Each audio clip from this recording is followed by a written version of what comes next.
Ôi bông bồn, phơi chút men tên. Xa tên đâu bông bồn, chút mong. Nhưng mà là bọn nào qua trơn chứ. Thì chút mong. Ui, thì chạ bông bồn. Đã phim thì chạ phim mong bông bồn nàng khá này của bông thì chút bật tiên nâng bánh ha tu sắp lăng cầm đào. Một phê tu sắp iPhone, group model, group series. Cứ lăng cầm đào ở chọc hay là đào ní đáy cứ chia là đào khai prang chẳng. Vì thua ở tu sắp nâng căn là đào. Bây khai vô tụi đã tu tụi co. Bây khai vô tụi đã nơi lại nhờ miên tụi co, đông tụi co chẳng. Bình chọc từ ở lấy ní khi mình là bỏ liền thầm ấy. Hai bật chạy nhưng mà ban sponsor pin này nè tớiខ្ញុំទិញគេឲ្យពេញថ្លៃប៉ុន្តែបើបងប្អូនចង់បានអីអាច comment ក្រុមចាញ់ខ្ញុំមើលតម្លាក់ page ឲ្យទិញនេះគឺជាដង្ហាលតកឆក់នៅក្នុងឆក់ក្នុងទូរស័ព្ទបងប្អូនដង្ហាលតកឆក់ជាប់នៅក្នុងទូរស័ព្ទរបស់នេះគឺខ្ញុំដឹងតាមរយៈបងប្អូនខ្ញុំទេប៉ុន្តែខ្ញុំចង់ចែកម្លែកទៅបងនារីបងបរោះគាត់ប្រកាសជាដឹងហើយបើអ្នកប្រឡូកនៅក្នុងវិស័យ game ទៀតគឺគាត់កាន់តែស្គាល់ច្បាស់ជាមួយនឹងដង្ហាលមួយនេះប៉ុន្តែសម្រាប់បងប្អូនខ្លះគាត់អត់ស្គាល់ទេហើយគាត់អត់ដឹងថាបញ្ចុះកម្ដៅទូរស័ព្ទនឹងតាមរយៈអីចឹងខ្ញុំសុខចិត្តធ្វើវីដេអូនេះចែកម្លែកទៅអ្នកដែលគាត់មិនទាន់ដឹងហើយបងប្អូនយើងដឹងហើយក៏ទុកជាការកំសាន្តនេះចឹងទៅបងប្អូនណាឥឡូវនេះយើងមកមើលទាំងអស់គ្នាតើក្នុងកង្ហាតកនេះក្នុងមួយប្រអប់នេះគឺមានអីខ្លះអញ្ចឹងសម្រាប់បងប្អូនដែលទិញមកចាទិញមកភ្លាមគឺគេមានប្រអប់ចេះហើយគេមានប្រអប់សមួយនៅខាងក្នុងបងប្អូនប្រអប់រាងថ្លាចេះយើងអាចទាញវាមកចឹងមកខាងក្រោយគេនេះគេមានភ្លើង model សម្រាប់ឲ្យយើងមើលពណ៌វាការប្រើប្រាស់អាចចឹងទៅហើយក្នុងនេះដែរបងប្អូនគេមាន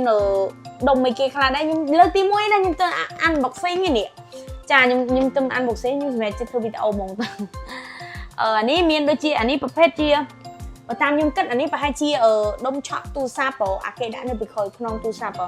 ហើយយើងមានដោយ Type C មួយសម្រាប់បើប្រើជាមួយនឹងកង្ហាលហ្នឹងហើយនេះអានេះវាកាយបាត់ទេនេះបងប្អូនកងកង្ហាលគេខ្ជូតណាបងប្អូនណាខ្ជូតមែនតែនកាលហ្នឹងគេទិញខ្ញុំទិញហ្នឹង promotion ថែមស្រោមដៃ game មួយប៉ុន្តែវាអស់ស្រោមដៃហ្នឹងទៅគេក៏ promotion ធូរជាងមុនទៅចាហើយសម្រាប់កង្ហាលនេះដែរបងប្អូនជាមួយខ្ញុំសាកដោតភ្លើងណាអានេះគឺជាដោយ Type C យើងធម្មតាហ្នឹងដោយបញ្ចូលទូរស័ព្ទហ្នឹងដូចតែគ្នាហ្នឹងបងប្អូនណាគេដាក់មកពណ៌ខ្មៅមួយហើយនឹងបាននឹងកង្ហាលមួយហើយចូលអញរអូនេះអូយបងប្អូនអើយលើកទី1ដែរនេះប៉ុន្តែខ្ញុំធ្លាប់ប្រើបោះបងប្អូនខ្ញុំមកបងខ្ញុំវាមានមួយរត់អីចឹងខ្ញុំសាកសួរវាទៅវាថាទិញអាហ្នឹងប្រើតិចទូរស័ព្ទឥឡូវជាមួយយើងដោតហើយប៉ុន្តែជាមួយយើងដាក់ជាមួយនឹងpower bank ខ្ញុំសិនបងប្អូនចាំផ្លែទេមើលវាវិលអីអត់ចឹងណាអូយបងប្អូនភ្លើងខ្ជូតមែនតើស្អាតណាស់បងប្អូនខ្ជូតហ្មងខ្ញុំអារបស់ណាពណ៌ច្រើនអញ្ចឹងវាខ្ជូតហ្មងអូយតិចបងប្អូនដាក់ភ្លាមហ្មងនេះចេញសណ្ដើងទឹកមកភ្លាមហ្មងវ៉ាវលយមែនតើបងប្អូនតិចនេះឃើញសណ្ដើងទឹកមកអញ្ចឹងមានន័យថាវាជំនួយទូរស័ព្ទយើងលឿនណាស់ iPhone អីក្តៅមកអីអែបគៀនហើយមានអានេះមួយហើយអានេះកម្រិតវាដូចជា26អង្សាដក26អង្សាសេអញ្ចឹងមិនដឹងទេខ្ញុំភ្លេចមើលទៅការខ្ញុំស៊ូគេតិចបងប្អូនចេញចំហាយទឹកមកមែនបងប្អូនមកនិយាយពីដង្ហាលពណ៌ស្អាតមែនតើនេះគឺជាដង្ហាល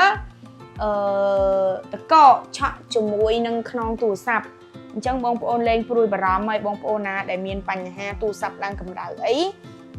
ទិញអានឹងមួយប្រើបងប្អូនអូយល្អមែនតើខ្ញុំនិយាយមែនតែរបស់ណាល្អខ្ញុំចែកម្លែកហើយយើងប្រើអញ្ចឹងបងប្អូនយើងដោតដោយវាធម្មតាអញ្ចឹងមកហើយអានេះយើងប្រើជាមួយនឹងក្បាលដូចទូរស័ព្ទក៏បានឬក៏យើងប្រើជាមួយ power bank ក៏បានដែរហើយអានេះខ្ញុំនិយាយទៅប្រហែលជានេះបងប្អូនប្រហែលជាដុំឆក់ប៉ុន្តែខ្ញុំមិនដឹងគេដាក់មិនដែរអត់ទាន់មកស៊ូគេតែអានេះល្អណាស់បងប្អូនណាតែចាក់ទូរស័ព្ទយើងបញ្ចុះកម្ដៅអ្នកដែលប្រើ iPhone ណាគឺត្រូវណាស់បងប្អូនណាប្រើ iPhone គឺត្រូវភ្លាមហ្មងអញ្ចឹងទិញបងប្អូនអត់ខកបំណងឯចាហើយនេះខ្ញុំបានជាវមកពីខាង page អីនេះគេឈ្មោះបាត់ទេចាំមើលបងប្អូនណាចង់បាន comment ឬក៏ inbox មក page ខ្ញុំមកចាំខ្ញុំតម្លាក់ page ខ្ញុំឲ្យទិញអត់បាន sponsor ប៉ុន្តែខ្ញុំនិយាយមែនគឺល្អមែនតើសម្រាប់ iPhone គឺល្អមែនតើព្រោះរដូវនេះជារដូវឡើងកម្ដៅអញ្ចឹងយើងត្រូវការវាជំនួយចាហើយខ្ញុំមានប៉ុណ្្នឹងហើយបងប្អូនណាបើគិតថាមានប្រយោជន៍បងប្អូន share វីដេអូនេះមួយទៅបាយបាយ